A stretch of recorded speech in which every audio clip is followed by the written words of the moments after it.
직장 내 괴롭힘 신고로 부당하게 해고를 당하셨거나 부당하게 징계를 당하셨으면 지방노동위원회에 구제 신청을 하실 수 있습니다. 여기서 정말 중요한 것은 신청 기간이 3개월 이내라는 겁니다.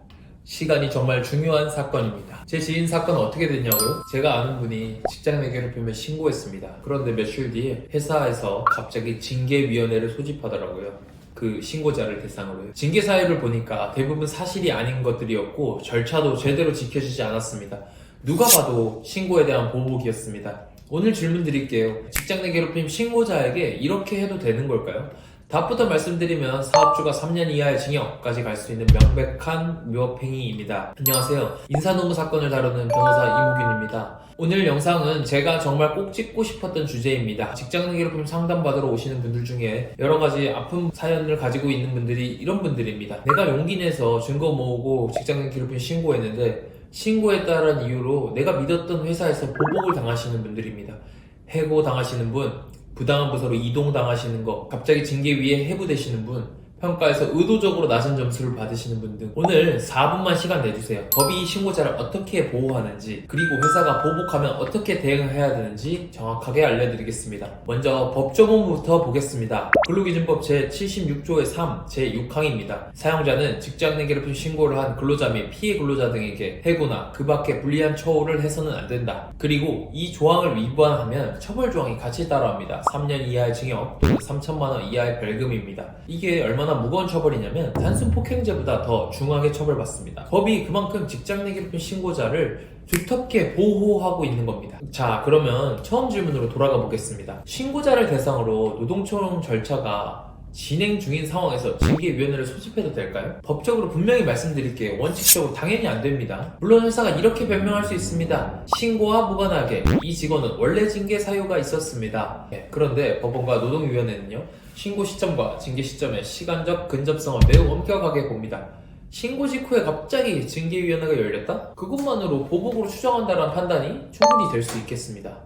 거기다가 제 지인의 사례처럼 징계 사유가 실제로 다르거나 그 징계 절차가 제대로 지켜지지 않았다면 그러면 결국 100% 부당 징계라는 또 다른 문제로 인정될 수 있습니다. 직장 내 괴롭힘 신고자에 대한 불이익 처우도 가능하고요. 그럼 신고자에게 가해질 수 있는 불리한 처우가 어디까지 인정되는지 보겠습니다. 생각보다 넓을 수 있습니다. 해고는 당연하고 부당한 인사 발령, 갑자기 한직으로 보내거나 연고도 없는 지방으로 발령내거나 갑작스러운 징계의 소집, 지인의 사례처럼 신고 직후 급조된 사유로 징계위를 여는 것, 평가를 의도적으로 깎거나 작년에 A 평점을 받았던 사람이 신고 후에 갑자기 C로 도배가 되는 거죠. 따돌림을 방치하거나 신고자가 업무를 모두 빼앗거나 이런 경우에도 모두 불리한 처우로 인정받을 수 있습니다. 여러분, 사회초년생분들 특히 이 부분을 기억해 주셨으면 좋겠습니다. 직장 내 괴롭힘 신고와 보복 사이에 인과관계를 입증하는 것이 어려울 것 같다, 이렇게 걱정하시는 분들도 많습니다. 그런데 법원에서는 이 부분에서 신고자에게 유리하게 판단합니다. 신고 직후의 불이익이라면 회사가 신고와 무관한 정당한 조치였다는 것을 회사 측에 입증해야 돼요. 즉, 이걸 어려운 말로 입증 책임의 전환이라고 하는데 쉽게 말해서 법이 신고자 편에 서 있다는 뜻입니다. 자, 그러면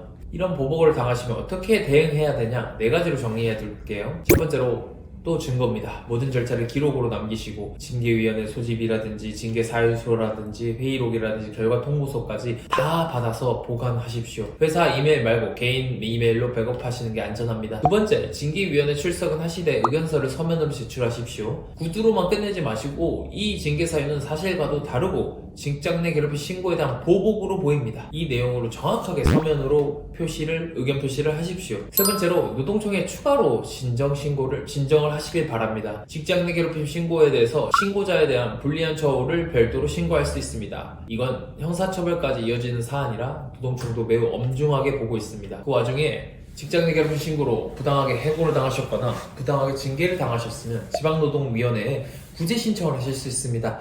여기서 정말 중요한 것은 신청 기간이 3개월 이내라는 겁니다. 시간이 정말 중요한 사건입니다. 제 지인 사건은 어떻게 됐냐고요? 결과적으로 부당 징계로 인정을 받아서 회사 내에서 징계 기록은 삭제되었습니다. 직장 내 괴롭힘 신고했다고 보복당하시는 분들, 법이 정말로 여러분 편입니다. 이건 제가 의뢰인 사건을 직접 다뤄본 사람으로서 자신 있게 말씀드릴 수 있습니다. 회사가 이런 식으로 직장 내 괴롭힘 신고자를 압박하는 건 회사도 잘 압니다. 본인들 잘못이라는 걸 어렴풋하게 압니다. 그래서 더 급하게 더 무리해서 징계위원회를 열고 사유를 만들어내는 겁니다. 그게 오히려 우리의 정당성을 입증할 수 있는 증거가 됩니다. 자, 정리해드리겠습니다. 신고자에게 보복하면 사업주는 3년 이하의 징역, 명백한 형사처벌 대상입니다. 벌금형도 규정되어 있고요. 신고 직후 갑작스러운 징계위, 인사이동, 평가 깎이는 다 불리한 처우에 해당할 수 있고 입증 책임은 즉 정당한 징계였다는 건 회사가 입증해야 됩니다. 당연히 기록을 보존하시고 서면으로 의견서 내시고 노동청에 추가로 진정을 내십시오. 또한 부당 징계나 부당 해고는 노동위에 구제 신청도 할 수 있습니다. 지금 비슷한 상황 겪고 계시다면 영상 설명란에 상담 링크 남겨두었습니다. 시간이 핵심인 사건입니다. 3개월 안에 움직이셔야 합니다. 다음 영상에서는 직장인 괴롭힘을 전문으로 다루는 변호사로서가 아니라 개인으로서 제가 진짜 꼭 드릴 말씀이 있습니다. 그 영상 곧 올라갈 예정이니까 구독 눌러주시면 놓치지 않으실 겁니다. 오늘 봐주셔서 감사합니다.